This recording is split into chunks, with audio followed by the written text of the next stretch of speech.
नमस्ते दोस्तों, आप देख रहे हैं एकलव्य संदेश न्यूज़ चैनल। मैं हूं अनिल कश्यप। आज हम लोग इस समय बलिया है। आइए, यहाँ पर चुनावी चर्चा चल रहा है। उन सारे नेताओं से हम लोग बात करेंगे कि क्या चुनावी हलचल है। आइए।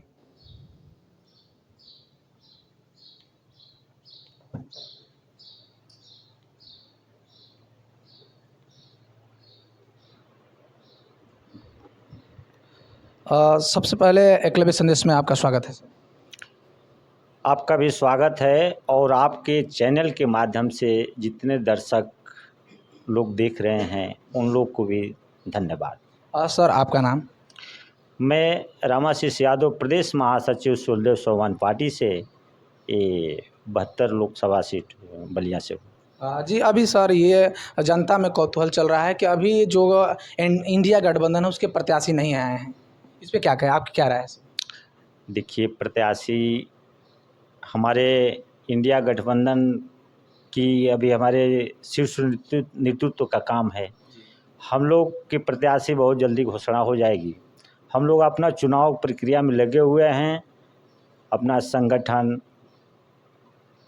सभी कार्यकर्ताओं को बुला करके अपना मंथन चल रहा है। सर, आपसे जानना चाहूँगा कि जो आज यहाँ पे मीटिंग किया गया है, इस चुनावी चर्चा में क्या आप लोग निर्णय लिए हैं? क्या आप किस मुद्दे पर आप लोग चर्चा करने के लिए बैठे? सबसे पहले तो मुद्दा हम लोग की है शिक्षा, मुफ्त दवा और रोजगार। जी।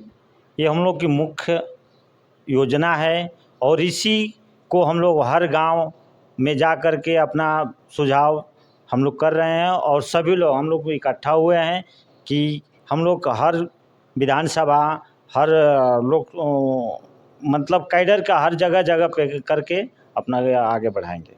सर, ये विपक्ष के द्वारा आरोप लगाया जा रहा है सुलदेव स्वाभिमान पार्टी के पर कि कोई इसका घोषणा पत्र नहीं है, जो एनडीए का घोषणा पत्र उसी पर ये लोग कार्य कर रहे हैं। इस पर आपकी क्या राय है सर? हम लोग का घोषणा पत्र क्यों नहीं है? हम लोग को पलटू चाचा थोड़ी हैं, घोषणा पत्र नहीं है। हम लोग का घोषणा पत्र ये है, समाजवादी पार्टी के साथ में गठबंधन है और समाजवादी पार्टी पीडीए की लड़ाई लड़ रही है। हम लोग भी पीडीए की लड़ाई लड़ करके साथ में हम लोग चुनाव लड़ रहे हैं। अभी विपक्ष के जो सुलदेव समाज पार्टी के नेता हैं वो आरोप लगा रहे हैं कि पीडीए को लेकर के जो समाजवादी पार्टी के मुखिया हैं वो कंफ्यूज हैं। इस पर आपकी क्या राय? ऐसा कुछ नहीं है, कहीं कंफ्यूज नहीं है। हमारे जो राष्ट्रीय अध्यक्ष जी का जो निर्णय है वो सही है और उसी निर्णय पर हम लोग भी चल रहे हैं और चलेंगे भी। जी सर, जो बीजेपी है उसका एक इस समय मुद्दा चल रहा है कि मोदी हैं तो मुमकिन है और मोदी हैं तो गारंटी है। इस पर आपके क्या है? मोदी जी की यही गारंटी है।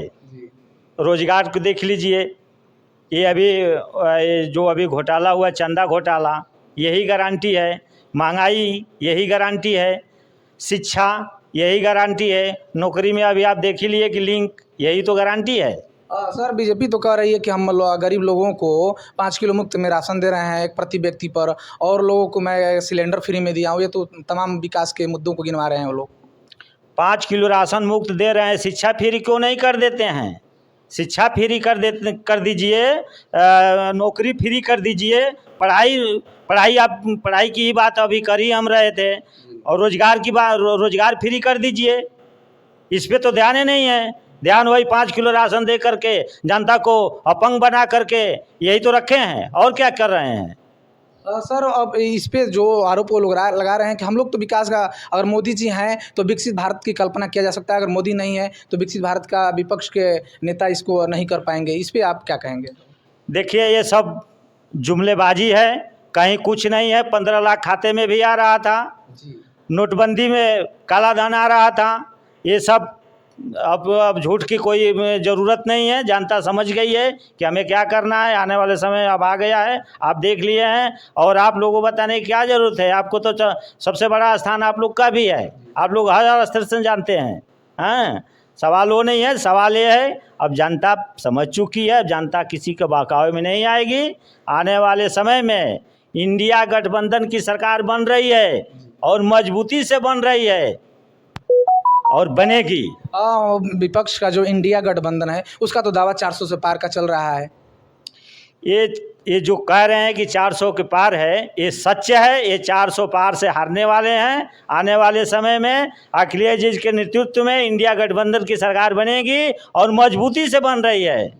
जी सर, हम लोग के ही ज़िला के एक अभी जो रसड़ा विधानसभा में माधोपुर में चीनी मिल चल रहा था और वो कुछ दिन ही पहले अभी सूचना आया है कि माधोपुर मिल को तोड़ा जा रहा है। इस पे आप लोगों को कोई किसानों का आरोप है कि चाहे पक्ष का नेता हो चाहे विपक्ष का नेता हो, कोई उस पर एक्शन नहीं ले रहा है, कोई जाकर के वहाँ पर बोल नहीं रहा है और मिल चालू कराने का चाहे पक्ष के नेता हो चाहे विपक्ष के नेता कोई आश्वासन नहीं दे रहा है। इस पर आप क्या कहेंगे सर?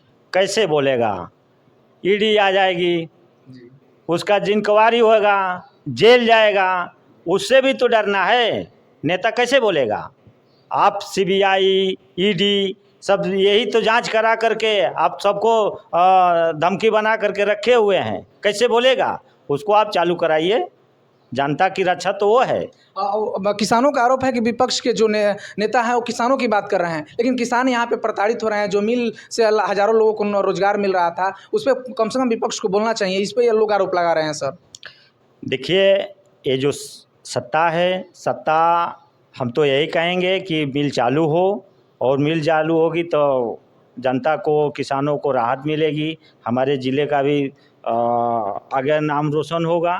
सवाल वो नहीं है। सवाल ये है कि बिल्कुल जो सरकार की नीति है जनता समझ गई है और उसमें कहने वाली बात नहीं है। अभी वो ज़माना गया कि किसी को बहकावे में आकर के और ऐसे वैसे नहीं। जो भी है सच्चाई है, जनता समझ गई है। हाँ, आइए और नेता हैं उनसे भी हम बात करेंगे। सर, आपका परिचय? जनार्दन राजभर, कहाँ से हैं सर? बलिया से हैं, जिला प्रभारी हैं सुहेलदेव स्वाभिमान पार्टी का। सर, अभी ताज़ा खबर चल रहा है कि अरविंद राजभर जी को के पाठक ने खुले मंच पर माफ़ी मंगवाए हैं। इस पे आपकी क्या राय है सर? इस समाचार को हम नहीं जानते हैं जी। सर, आपके जो भी ज़िले का संगठन है वो आरोप लगा रहे हैं कि महेंद्र राजभर जी हमारे ही पार्टी से निकल के गए हैं और हम पे ही हमने उनको बनाया है खुद से। इस जो हैं ओम प्रकाश राजभर जी आरोप लगा रहे हैं। क्या कहेंगे सर? ऐसा है कि सुहेलदेव स्वाभिमान पार्टी माननीय महेंद्र राजभर जी ने मऊ में गठन किया जी। और गठन करके हर विधानसभा में, हर जिला में, हर ब्लॉक में अपना संगठन तैयार कर चुके हैं। और इसी संगठन को देखते हुए जो इनके विपक्ष के जो बौखलाहट है, इन पर अनाप शनाप अंगुलियाँ दिखा रहा है कि ये ऐसा हमारे समक्ष क्यों बढ़ रहा है। तो सच्चाई यह है कि जो ईमानदार रहेगा, जो कर्मठ रहेगा, वो किसी भी क्षेत्र में आगे बढ़ेगा। और रही बात जिसका आप नाम ले रहे हैं, तो उनके साथ जब काम करते थे और हिस्सेदारी की बात नहीं करते थे, समाज की बात नहीं करते थे, तो बहुत अच्छा महेंद्र राजभर जी लगते थे। आज जब हिस्सेदारी और समाज की बात करने लगे तो महेंद्र राजभर जी बुरा हो गए। सर, जो अभी आदरणीय ओम प्रकाश राजभर जी ने आरक्षण की बात करते थे, लेकिन अब उनकी सरकार है तो आरक्षण की बात नहीं करते। इस पे आप क्या कहेंगे? जब पहली बार जब वो मंत्री बनाए गए थे माननीय नरेंद्र मोदी प्रधानमंत्री जी द्वारा, उनको कैबिनेट मंत्रालय पिछड़ा वर्ग मिला था, तो राजभरों को आरक्षण दिलाने के लिए वो पिछड़ा वर्ग में 3 हिस्सा बांटने की बात कर रहे थे और पंपलेट छपवा करके, रैलियां निकाल करके, नौजवानों के एकजुट करके वो आंदोलन कर रहे थे, लड़ाई लड़ रहे थे कि पिछड़ा वर्ग को 3 भागों में बांट दिया जाए। तब तक राजभर समाज की जागरूक कमेटी, पढ़े लिखे प्रबुद्ध लोगों की कमेटी हाई कोर्ट में अपील कर दी कि राजभर समाज को एसटी में सम्मिलित कर दिया जाए। और हाई कोर्ट ने इस पर निर्णय दिया कि 2 महीना के अंदर सरकार इस पर तुरंत अपना फैसला ले और निर्णय सुनावे। तो ओम प्रकाश राजभर पिछड़ी जाति को 3 हिस्सा बंटवारा को छोड़ करके ईएसटी की बात करने लगे और अपनी बिगड़ी बनाने के लिए माननीय मुख्यमंत्री जी से मिल करके और कह रहे थे कि हम एसटी में सम्मिलित कराने के लिए हम राजभर की बात कर रहे हैं। तो हम पूछना चाहते हैं पूरे समाज के लोगों से या आपके चैनल के माध्यम से कि वो पिछड़ी जातियों को 3 हिस्सा में बंटवारा की बात कर रहे थे, वो आरक्षण कहाँ गया? उसको तो भी समाज में बताना चाहिए कि हम पिछड़ी की भी आरक्षण की 3 हिस्सा की बात कर रहे हैं, फिर एसटी की बात कर रहे हैं। तो ओम प्रकाश राजभर जी कौन सा आरक्षण की बात दिलाना चाहते हैं, कौन से आरक्षण में हमको सम्मिलित कराना चाहते हैं? और वो सम्मिलित कराने की बात है तो आज वो इंडिया की ये बीजेपी की पूर्ण बहुमत की सरकार चल रही है। आज वो कम से कम तो 1 बरस से लगे हुए हैं, उनको कम से कम तो एक बार नरेंद्र मोदी, अमित शाह को कहना चाहिए, जोगी जी को भी कहना चाहिए कि राजभर समाज को मैं अनुसूचित जाति की श्रेणी में मैं सम्मिलित कर रहा हूँ, अमुक तारीख को सम्मिलित हो जाएगी। अब चुनाव आ गया तो ये लोग आरक्षण दिलाएंगे, जबकि पूरा जो है कि देश स्तर का जितने विकास के विभाग हैं सरकारी सब क्लोज कर दिए। 144 धारा लग गया है पूरे देश में, तब ये आरक्षण बांटेंगे। पूरे गरीब को चुतिया बना करके, गरीब को लुभा करके ये अपना रोटी सेकना चाहते हैं। ओम प्रकाश सवाल करते हैं लोग तो कहते हैं कि अरे हम तो जुमलाबाजी बोलती है, हम तो जुमला, ये तो झूठ बोले थे। ओम प्रकाश राजभर जी कह रहे हैं कि असली तो पीडीए की बात हम करते हैं, पीडीए के वर्ग से हम आते हैं, तो फिर क्या कहें? तो फिर उनके आरक्षण दिलवा क्यों नहीं देते? अब अखिलेश यादव जिसको खोल रहे हैं, बता रहे हैं कि नहीं हमारे साथ छलवा हो रहा है, तो अब ये लोग कह रहे हैं कि इसके मालिक हम हैं। तो मालिक हैं तो बने रहिए मालिक, लेकिन आरक्षण दे दीजिए कि सारे नौजवान नौकरी करें, सारे बच्चे पढ़ें, उस पर हिस्सेदारी मिले। सिर्फ बात करने से थोड़े होगा। आपकी सरकार है, आपके सवर्णों का 10% आरक्षण मात्र 24 घंटे में पार्लियामेंट से पास हो गया। हम पीडीए वालों का आरक्षण कितने वर्षों से लटका कर रखेंगे? आप पूर्ण बहुमत की सरकार में दे दीजिए, पूरा वोट ले लीजिए, क्या दिक्कत है? सर अभी वो जातीय जनगणना की बात कर रहे थे, कह रहे थे कि मैं उनके तरफ था तो जातीय जनगणना की बात हो रही थी, मैं आ गया हूँ, अगर बीजेपी में आ गया हूँ तो जातीय जनगणना की बात बंद हो गई है। इस पर क्या कहेंगे आप? चाहे वो जाति जनगणना हो, चाहे वो आरक्षण हो, ये दोनों लेवल केंद्रीय गवर्नमेंट की सरकार तुरंत कर सकती है, क्यों नहीं कर दे